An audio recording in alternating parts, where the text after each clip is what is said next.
I do what I do. I don't want you white women to think I'm letting you off the hook. You've been benefiting. You helped enforce it. They had these casual killing laws back in the day because you was mad because John was out there in the slave quarters making biracial babies, so you would do mean things to them little biracial kids and his little chocolate-nated side chick. Nevertheless, these white women, you raise these boys who grow up into men who carry it forward, this whole thing. And yes, you often participated in the very system that oppressed you and others. But they also understood how to maneuver within those confines, and they developed an escape hatch. They could marry out, they could date out, they could follow the money. They could follow the protection, follow the power, because women are survivors. That's why if they ever try to get rid of all the black people in America and send us all back to somewhere, Africa, the Caribbean, that means the NBA players. And if they send all the NBA players, we know all the white women will be right behind them. Nevertheless, right now, today, white men aren't just raging at black and brown people. They're also raging at white women because white women have become too independent, too educated, too self-sufficient in their minds.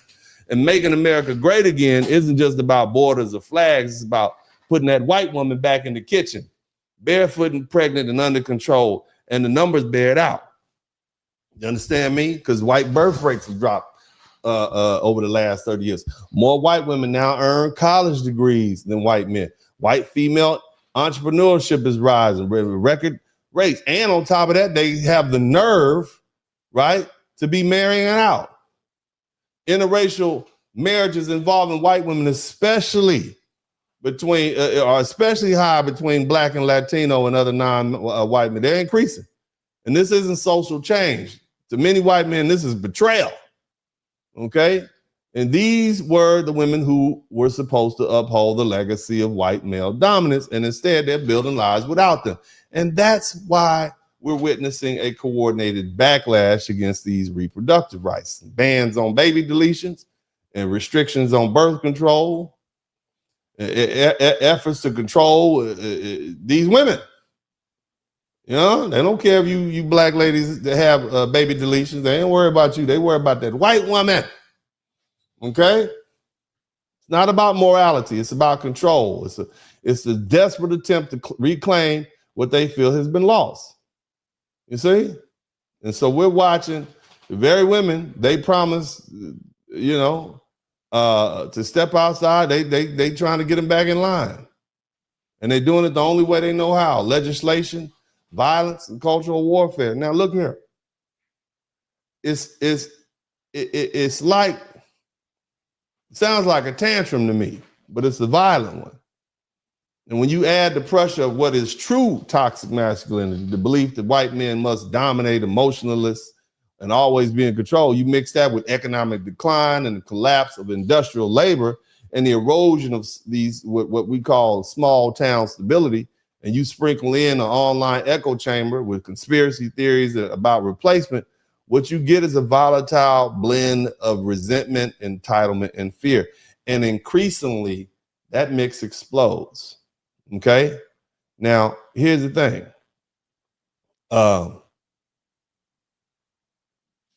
We really need to understand where this came from. You understand?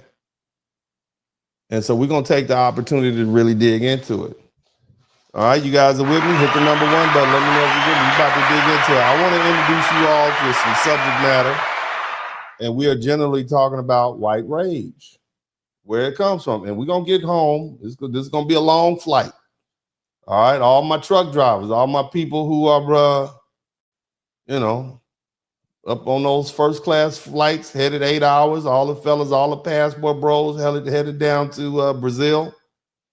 All you guys, this is gonna be it. This is the one. Hit the number 1 button if you can hear me clearly. We're about to take off. Now, I want to talk to you all about something that I'm sure nobody else has ever talked to you about ever on these internet streets, especially amongst the black YouTubians. I'm absolutely sure that none of you have ever talked about the Weimar Republic. Most of y'all don't even know how to spell the Weimar Republic, but that's okay. All right, we're gonna learn a little bit about Germany. Weimar Republic was that you had a lot of scholars. Now, I want you to understand something. Before the rise of the Yahtzee party, before Shit Kickler, the chief Shit Kickler, okay? He don't like you either. All you black folk who think, nah, he don't like you. Somebody type the Shark Island in the chat room. Look that up. For all you black folks, all you so-called conservative blacks. Shit Kickler didn't like you, and neither did the Yahtzee party. Look up Shark Island before you take your black behind over there and think you got a friend somewhere. You don't. All right, but the Yahtzee party, shout out to Micah L, thank you so much. In Germany, or specifically Berlin, experienced periods of significant liberalism.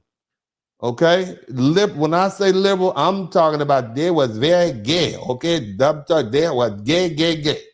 All right, the Weimar Republic, it refers to the German government that existed between the collapse of the imperial regime. In other words, Germany had a king in 1990 and 1918, and the rise of the Yahtzee party in Germany in 1933.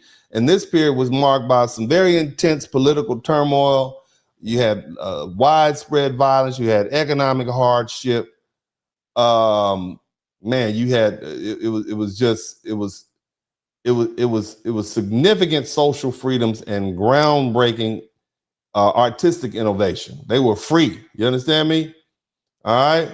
And that the challenges of that era ultimately led to the rise of, we'll call him Rudolf Shit-Kickler.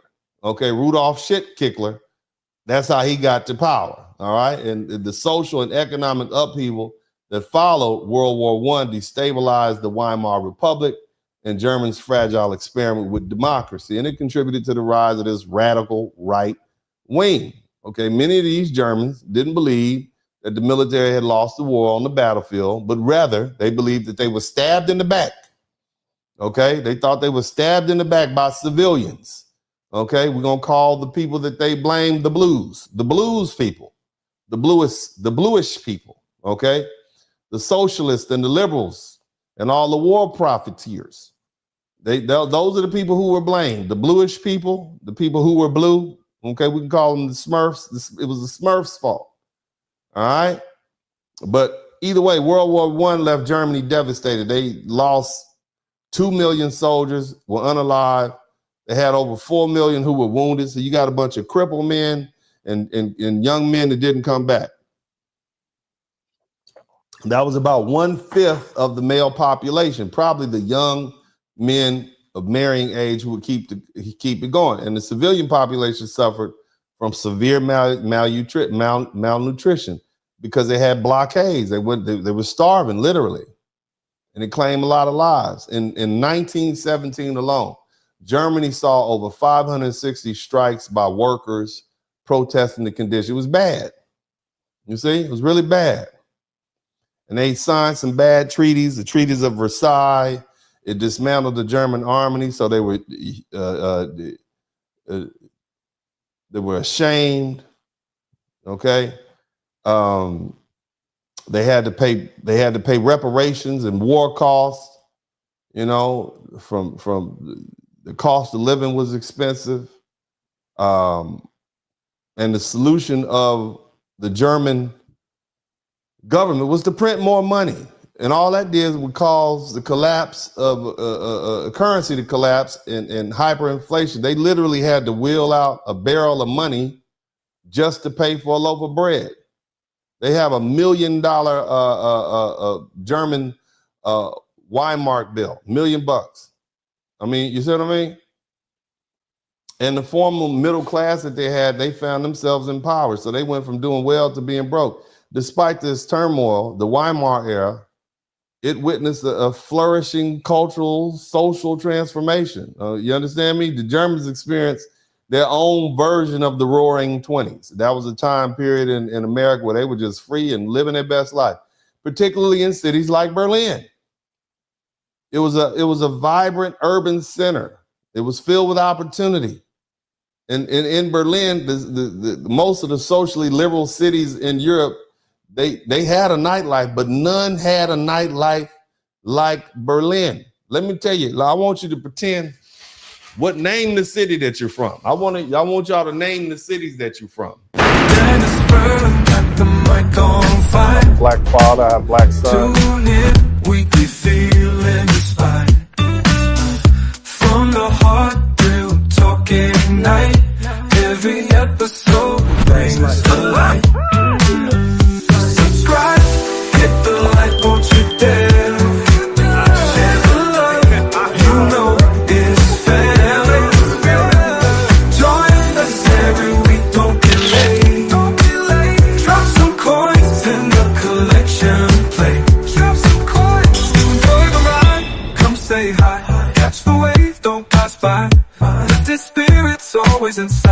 In this podcast, joy takes flight. Subscribe, hit the like, won't you dare. Share the love, you know it's fair. Join us every week, don't be late. Drop some coins in the collection plate. Drop some coins. Donation. I thought it was a class.